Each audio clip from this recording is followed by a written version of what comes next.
हम बात करेंगे मध्य प्रदेश के शिवपुरी जिले के करेरा विधानसभा क्षेत्र में कुछ ही दिन पूर्व घटित एक ऐसी घटना की जिसमें आरोप था बलात्कार हुआ है, हत्या हुई है। निश्चित ही घटना डराने वाली थी, लोमहर्षक थी, दिल दहलाने वाली थी और जन आक्रोश भी गांव से लेके सड़क तक मौजूद था। ऐसी स्थिति में पुलिस ने, जिला प्रशासन ने संवेदनशीलता दिखाई और तत्परता के साथ में उस आरोपी को धर दबोचा जिस पर इस बलात्कार और हत्या में संलिप्त होने का आरोप था। निश्चित ही आज आरोपी सीखों के पीछे है, मगर इस तरह की घटनाएं जब समाज में होती हैं तो निश्चित ही वह जन आक्रोश का रूप लेती है। तो इसी को लेकर जब हमने वरिष्ठ पुलिस अधीक्षक राजेश सिंह चंदेल से बात की तो उन्होंने इस घटना को लेकर क्या कहा, आइए हम आपको दिखाते हैं। अभी कुछ दिन पूर्व एक बड़ी जघन्य दुर्घटना हुई, बलात्कार की घटना थी और अंधी घटना थी, लोगों में आक्रोश था। कैसे आप उस अपराधी तक पहुंच पाए जो बिल्कुल ब्लाइंड था? इसमें देखिए क्या हुआ, बड़ा ही घृणित और बड़ा दुखद घटना हुई। एक छोटी बच्ची जो 6-7 साल की थी, उसके साथ में बलात्कार के बाद में हत्या हुई। उसकी जब बॉडी की सूचना मिली तो हमारे सबसे पहले तो ये किया कि मौके पे तत्काल पहुँचे और हमारे जितने भी अधिकारी हैं और जो अच्छे ज़िले के काम करने वाले लोग हैं उन सबको वहाँ बुलाया गया, क्योंकि हमारी बड़ी गंभीर चुनौती थी इसकी। जब वहाँ पहुँचे तो परिजन स्वाभाविक तौर पर बड़े आक्रोशित थे और बड़े दुखी थे। उनको समझाइश दी गई, उन्होंने बहुत हमारी कलेक्टर साहब की बात मानी कि भाई हम लोग मिलकर इन्वेस्टिगेशन करके जो भी होगा उस पर अधिकतम कार्रवाई, मैक्सिमम कार्रवाई करेंगे और शीघ्र आरोपी को पता लगाने का पूरा करेंगे। इस बात से करने के बाद में पहले दिन तो ये थोड़ा देर तक यही सब चलता रहा कि उसका पोस्टमार्टम कराया गया, FSL के डॉक्टर को बुलाकर सारी जो घटना से आसपास चीज़ें की गई और उसके बाद पोस्टमार्टम के बाद में फ्यूनरल कराते क्योंकि कई लोग अलग तरह के लोग, कई लोग आते गए वहाँ पर और अलग बात कहते गए और उसकी वजह से कहीं ना कहीं विवेचना में, पूछताछ में समय लगा। लेकिन रात में जब ये हो गया और परिजनों जब विश्वास में थे, उन्होंने बहुत सहयोग किया।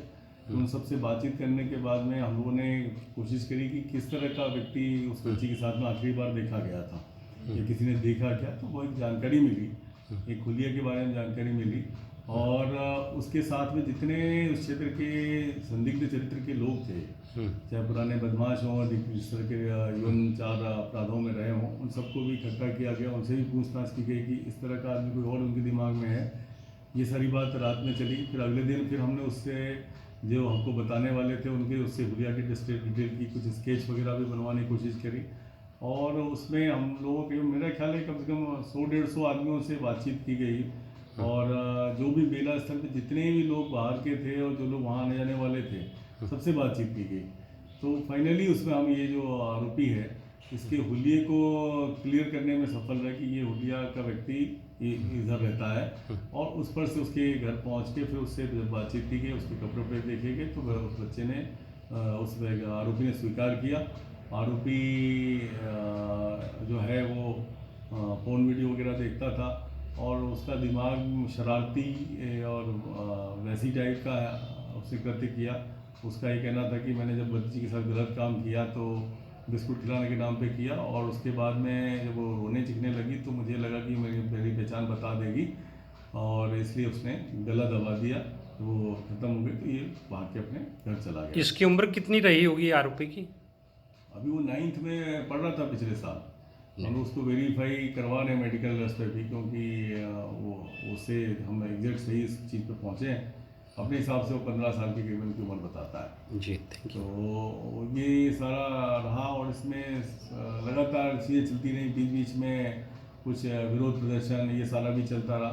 लेकिन मैं बहुत ही धन्यवाद दूंगा उस परिवार को, उस गांव के जो समझदार लोग हैं जिन्होंने इस सारी चीज़ों में बड़ा सहयोग किया और धैर्य रखा और जिसकी वजह से हम पुलिस जो है इस बहुत चुनौतीपूर्ण मामले में और बहुत ही जो नृशंस हत्याकांड था इसके आरोपी पकड़ने में सफल हुए। Thank you sir, thank you. तो साथियों, आपने देखा ये थे शिवपुरी के वरिष्ठ पुलिस अधीक्षक राजेश सिंह चंदेल, मगर घटना हुई, आरोपी पकड़े गए, आज सीखचों के पीछे है।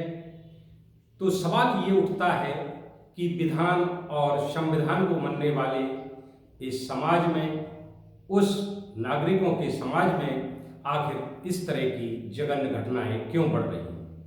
निश्चित ही एक कारण ये भी माना जा सकता है कि जो नई तकनीक आ रही है उसमें इस तरह की सामग्रियां भी सम्मिलित रहती हैं कि जिससे देखकर जैसी कि आशंका व्यक्त की गई है कि नेट, इंटरनेट पर देखने के बाद जो लोगों का मन विचलित होता है, जिन लोगों की अपनी मन स्थिति कंट्रोल में नहीं रहती है, वह इस तरह के अपराधों की ओर बढ़ते हैं, जो निश्चित ही किसी भी सभ्य समाज और व्यवस्था के लिए चिंता का विषय होना चाहिए।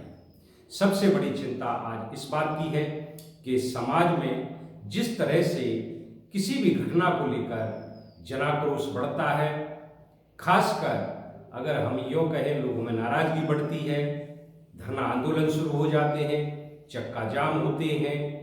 अगर हम यूँ कहें कि इस तरह की घटना बढ़ने से समाज और ना ही उस सिस्टम का भला होने वाला है जिनके लिए ये व्यवस्था है और समृद्ध समाज और सभ्य समाज की कल्पना की गई थी।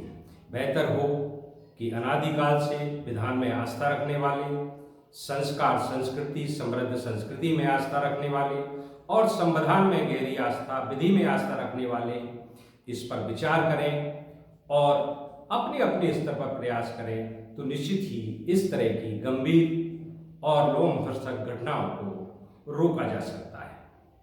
तो साथियों, ये थी हमारी आपकी बात। आपकी ही बात में फिर हम किसी नए विषय और नई शख्सियत के साथ आपके साथ होंगे। तब तक के लिए BS भुल्ले का नमस्कार।